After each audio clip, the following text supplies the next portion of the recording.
ఈ మధ్యకాలంలో దేశంలో నెలకొన్నటువంటి పరిస్థితులు, అలాగే దేశ ప్రధాని ఈ మధ్య చేసినటువంటి కొన్ని ప్రకటనలు, వీటన్నిటినీ కూడా చంద్రబాబు నాయుడు గారు మరొకసారి వారి పబ్లిసిటీ స్టంట్స్ కోసం వాడుకుంటున్నటువంటి తీరుని, ప్రజలకు చెప్తున్నటువంటి విషయాల్ని, చూపిస్తున్నటువంటి విషయాల్ని, వాటి వాస్తవాల్ని ప్రజల ముందు పెట్టాలన్నటువంటి ఉద్దేశంతో ఈరోజు మీ ముందుకు రావడం జరిగింది. సహజంగా చంద్రబాబు నాయుడు గారు ఎప్పటికప్పుడు ప్రజలకు కానీ వారి పార్టీ నాయకులు కానీ చెప్పేటువంటి మాట ఏంటంటే, ప్రతి సంక్షోభాన్ని నుంచి ఒక అవకాశాన్ని వెతుక్కోవాలనేటువంటిది చంద్రబాబు నాయుడు గారు సహజంగా చెప్పేటువంటి మాట. అది రాజకీయాల్లోనైనా లేకపోతే వ్యాపారాల్లోనైనా సహజంగా వారు చెప్పేటువంటి వారి విధానం అది. అలాగే ఇప్పుడు దేశంలో నెలకొన్నటువంటి పరిస్థితులు, ప్రధానమంత్రి గారు చేసినటువంటి ప్రకటనలు, వీటన్నిటినీ కూడా వారి అవకాశంగా మలుచుకొని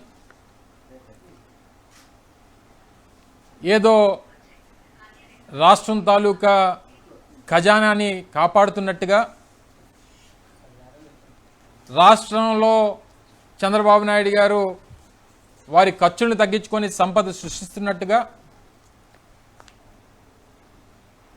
వారు చేస్తున్నటువంటి ప్రకటనలు, చేస్తున్నటువంటి ప్రచారం మనం ఈ మధ్య రెండు రోజులుగా చూస్తూ ఉన్నాం. నిన్న కేబినెట్ సమావేశం అయింది. కేబినెట్ సమావేశం అయినప్పుడు కేబినెట్లో సహజంగా ఏం ప్రెస్ అది ఉండదు కాబట్టి కేబినెట్ సమావేశాల్లో మాట్లాడినటువంటి మాటల్ని చంద్రబాబు నాయుడు గారు సహజంగా వారికి ఉన్నటువంటి మీడియా ద్వారా లీకులు ఇవ్వడం, లేదా విషయాల్ని కొన్ని ప్రజలకు చెప్పాల్సినటువంటి విషయాల్ని, ప్రభుత్వంగా తీసుకున్నటువంటి నిర్ణయాల్ని ప్రకటన చేసేటువంటి ప్రక్రియ సహజంగా ఏ ప్రభుత్వంలోనే కొనసాగుతుంటుంది.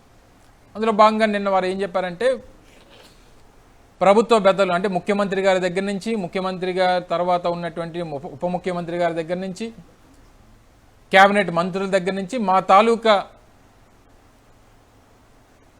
ఖర్చుల్ని తగ్గించిపోతున్నాం, స్పెషల్ ఫ్లైట్లో తిరిగేటువంటి కార్యక్రమాలు, లేదా మా కాన్వాయిల్లో ఉన్నటువంటి వాహనాలు కుదించడం కానీ, ఇలా రకరకాలైనటువంటి విషయాలన్నీ కూడా మేము చర్చించుకున్నాం. తద్వారా బోల్డ్ అంత డబ్బు ఈ రాష్ట్రానికి మిగులుతుంది. తద్వారా ఈ రాష్ట్రానికి మేము ఏదో మంచి చేస్తున్నాం అనేటువంటి విషయాన్ని చెప్పేటువంటి కార్యక్రమం నిన్నంతా కూడా మనం చూసాం. తీరా చాలామంది ప్రజలందరూ కూడా టీవీల్లో వార్తలు చూసిన తర్వాత అబ్బా గొప్ప నిర్ణయం తీసుకున్నారు ముఖ్యమంత్రి గారు, వారిక స్పెషల్ ఫ్లైట్లో వారు కానీ వారి కొడుకు కానీ ఉప ముఖ్యమంత్రి గారు కానీ ఇంకా స్పెషల్ ఫ్లైట్లో తిరగరు, రాష్ట్ర ఖజానాకి బోల్డ్ అంత డబ్బు మిగులుతుంది అనేటువంటి అభిప్రాయం చాలామందిలో వ్యక్తమైంది.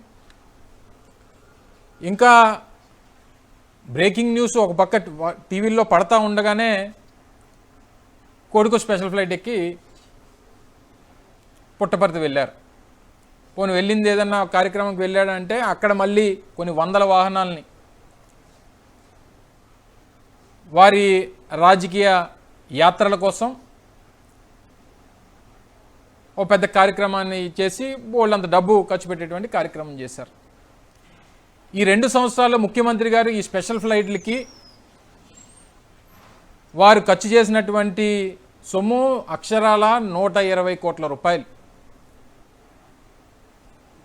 ఈ 2 సంవత్సరాలు అంటే 2024, 25, 26, 25, 26 ఈ 2 ఫైనాన్షియల్ ఇయర్స్లో కలిపి ముఖ్యమంత్రి గారు ఖర్చు చేసినట్టు, కేవలం ముఖ్యమంత్రి గారు చెప్తున్నాను, కేవలం ముఖ్యమంత్రి గారు ఖర్చు పెట్టినటువంటి డబ్బు దాదాపు 110 నుంచి 120 కోట్ల రూపాయలు. ఆశ్చర్యం ఏంటంటే ఇప్పటికీ ముఖ్యమంత్రి గారి కొడుకు కానీ ఉప ముఖ్యమంత్రి గారు కానీ వాళ్ళు వారం రోజు ప్రత్యేక విమానాల్లో, ప్రత్యేక హెలికాప్టర్లో ప్రయాణం చేసేటువంటి ఖర్చును మాత్రం ప్రభుత్వం ప్రకటించేటువంటి సాహసం చేయట్లేదు. గతంలో ఎప్పుడు కూడా సహజంగా ముఖ్యమంత్రి గారికి ఆ ప్రివిలేజ్ ఉంటుంది. స్పెషల్ ఫ్లైటో లేకపోతే హెలికాప్టర్ అక్కడ ఉన్నటువంటి పరిస్థితులను బట్టి ముఖ్యమంత్రి గారికి ఆ ప్రివిలేజెస్ ఉన్నాయి. కానీ కొత్తగా ముఖ్యమంత్రి గారి కొడుక్కి ఉప ముఖ్యమంత్రి గారికి ఈ గడిచినటువంటి 2 సంవత్సరాల్లో వారానికి దాదాపు 3-4 సార్లు హైదరాబాదు, శుక్రవారం సాయంత్రం, మళ్ళీ ఆదివారం నైటో లేకపోతే సోమవారం ఉదయం, మధ్యలో వారు తిరిగి రావడానికో, వారి ఇంట్లో ఫంక్షన్లకో లేకపోతే ఇంకో దానికో ముఖ్యమంత్రి గారి కొడుకు వీరంతా తిరుగుతున్నటువంటి ఎంత ఖర్చు పెట్టారంటే ఇప్పటికొచ్చి సమాధానం ప్రభుత్వం నుంచి లేదు. మళ్ళీ కొత్తగా 2026-27 సంవత్సరానికి మళ్ళీ ఇంకొక 50-60 కోట్ల రూపాయలు ముఖ్యమంత్రి గారి ప్రయాణం కోసం అని చెప్పి మళ్ళీ కేటాయింపులు బడ్జెట్లో చేసినటువంటి విషయాన్ని కూడా మనందరం కూడా చూసాం. తీరా నిన్న ప్రకటనలన్నీ వచ్చిన తర్వాత ఈ దుబారా ఖర్చులన్నీ కూడా కొంత కట్టడి చేస్తారేమో అని చెప్పి అందరూ కూడా ఆశించాం. తీరా అందరూ ముక్కుని వేలేసుకున్నారు. అదేంటంది, మధ్యాహ్నమే కదా కేబినెట్ సమావేశం అయింది, స్పెషల్ ఫ్లైట్లో ఎవరు తిరగమని చెప్పారు, 10 కార్లు ఉన్నటువంటి కాన్వాయ్ని 3-4 కుదించేటువంటి కార్యక్రమం చేస్తామని చెప్పారు. ఈ చెప్తున్నటువంటి మాట చెప్తుండగానే ముఖ్యమంత్రి గారి కొడుకు ఫ్లైట్ ఎక్కి వెళ్ళిపోయాడు, స్పెషల్ ఫ్లైట్ ఎక్కి వెళ్ళిపోయాడే ఏంటి అని చెప్పి చాలామంది వాళ్ళు మాట్లాడుకుంటే ఆ పార్టీలో ఒక పెద్ద మనిషి అన్నాడట, మా నాయకుడు రూల్స్ పెడతాడు తప్ప ఫాలో అవ్వడని. చంద్రబాబు నాయుడు గారికి సహజంగా ఏంటంటే ఆయనకి ప్రజలకి చెప్పేటువంటి మాట ఏది ఆయన ఫాలో అవ్వడు. ఆయన మాత్రం తెగ సూక్తులు చెప్తుంటారు. ఉదాహరణకి మొన్న ఈ మధ్య ఫ్యామిలీ ప్లానింగ్ ఏం చెప్పాడు, 2తో ఆపొద్దు, 3-4 కనండి, దక్షిణాది రాష్ట్రాల్లో జనాభా తగ్గిపోతూ ఉంది, ఒకప్పుడు నేనే ఫ్యామిలీ ప్లానింగ్ ఆపరేషన్ చేయించాలని చెప్పాను, ఇప్పుడు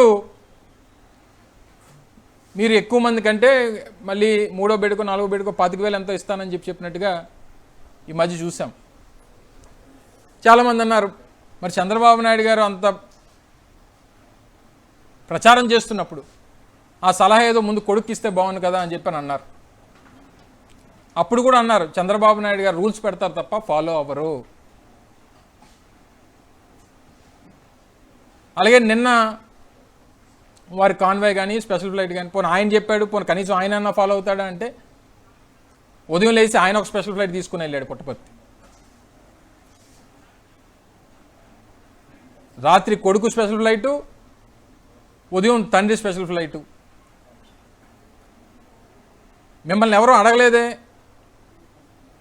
ఇలాగా ప్రధానమంత్రి గారు కొంత కంట్రోల్ చేయమంటున్నారు, ప్రయాణ ఖర్చులు, డీజిల్ వాడకాలు, ఆయిల్ వాడకాలు అనేటువంటివి తగ్గించమంటున్నారు.